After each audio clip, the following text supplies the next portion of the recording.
Bonjour chers élèves, je suis Mokhtar Chutigal, professeur de français du secondaire.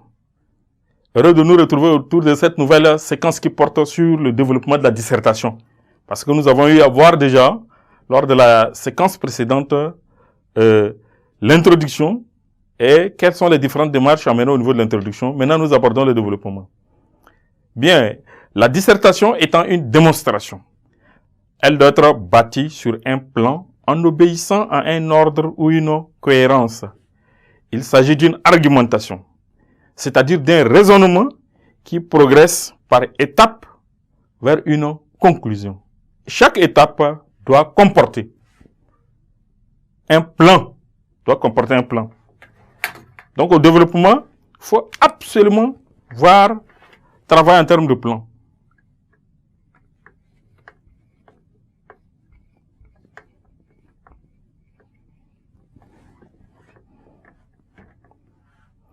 Le plan ici permet de voir les consignes données par le sujet. Parce que lorsque vous ne respectez pas le consigne, vous allez faire un travail, ce qu'on appelle un travail hors sujet. C'est pourquoi le plan est une partie majeure dans le développement de la dissertation.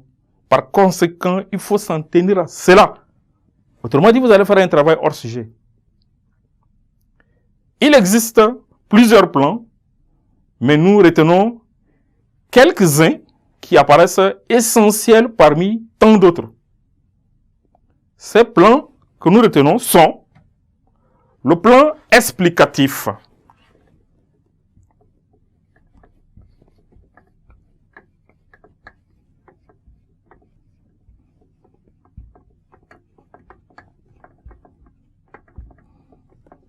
Le plan explicatif. C'est un plan qui permet d'expliquer, comme son nom l'indique, d'illustrer un concept ou bien une idée. On part d'une idée particulière pour en arriver à la généralité. Pour cela, l'usage des exemples ou bien des citations est important. C'est-à-dire, voire même nécessaire. Parce que lorsque vous expliquez, c'est tout en respectant une certaine chronologie ou bien en respectant un certain ordre. Et pour permettre qu'on vous suive, qu'on vous comprenne, il faut respecter aussi l'usage des termes, des liens logiques, lorsque vous êtes dans le plan explicatif.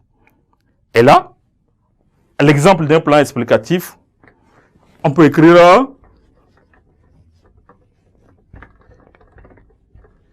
sujet et puis dit commenter cette réflexion. 2 points, ouvrez les guillemets, et puis on prend une citation, on vous demande de commenter. Ça, c'est un sujet qui a trait au plan explicatif. Ou encore, lorsqu'on formule le sujet en ces termes. Expliquer et commenter. 2 points, on ouvre les guillemets, et vous prenez la citation, ou bien une déclaration quelconque d'une éminente personnalité qu'on vous demande d'expliquer et commenter.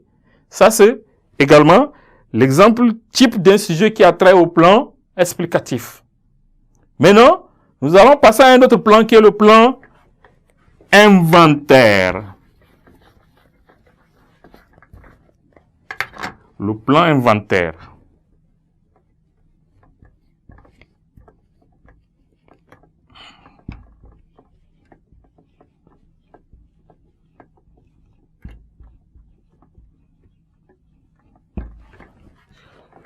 Le plan inventaire est un plan plus proche du plan explicatif.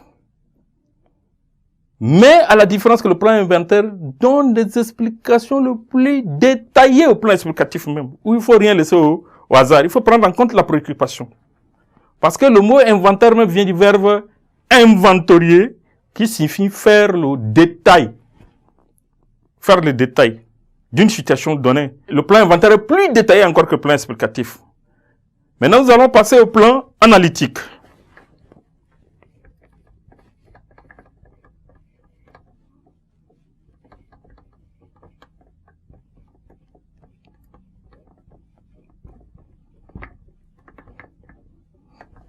Le plan analytique, c'est un plan qu'on appelle généralement plan, problème, cause, conséquence ou bien solution. C'est-à-dire, lorsque en lisant le sujet, vous allez vous rendre compte que le sujet me pose un problème déjà. Nous pouvons prendre par exemple, que pensez-vous de l'exode rural? Un sujet, que pensez-vous de l'exode rural? Eh bien, en abordant ce sujet, on sait que l'exode rural constitue déjà un problème pour l'État. Par exemple, au Tchad, l'exode rural constitue un problème pour l'État.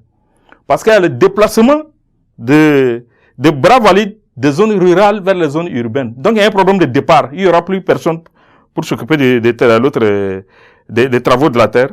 Et, arrivé ici, cela risque d'avoir d'impact aussi parce que ceux-là sont arrivés dans la recherche d'une vie meilleure et quand ils ne trouvent pas, ils deviennent des braqueurs et autres. Donc, il y a un problème. Et nous savons que c'est déjà un problème. Mais puisque c'est un problème, il faut chercher les causes. Les causes, c'est manque d'une politique adaptée de développement à la base. Et comme nous avons su déjà les causes, il va falloir projeter en termes de conséquences.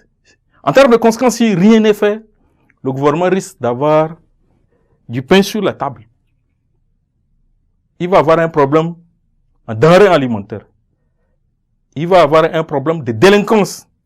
Et alors, comme solution, il va falloir maintenant à l'autre aborder la solution, c'est de mettre sur pied une politique de développement à la base qui permet de retenir ces bras valides-là dans les zones où ils vivent. Voilà l'exemple d'un plan analytique. Merci pour votre aimable attention et à nous revoir à la prochaine séquence.